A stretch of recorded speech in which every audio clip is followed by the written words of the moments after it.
বন্ধুরা, আমাদের ধৈর্যের বাঁধ কিন্তু এবার ভেঙে গেল। কেন ভেঙে গেল?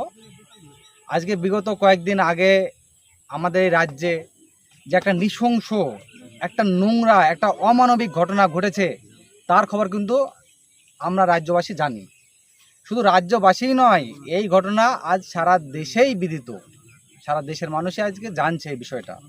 কারণ আমাদের রাজ্যে এত তীব্র প্রতিবাদ হচ্ছে এই ঘটনার, তাতে সারা দেশেই আজ তোলপাড়। খুব ভালো কথা। এতে বিরোধী দলও তাদের মতো তাদের তাস খেলছে। খুব ভালো লাগছে আমাদের আন্দোলনটা। কিন্তু আমার মনে কয়েকটা খটকা আছে। খটকাগুলো কি শুনবেন? তাহলে শুনে রাখুন। আমাদের মনে খটকা এটাই যে কয়েক বছর আগে যে হাতরাসে যে ঘটনা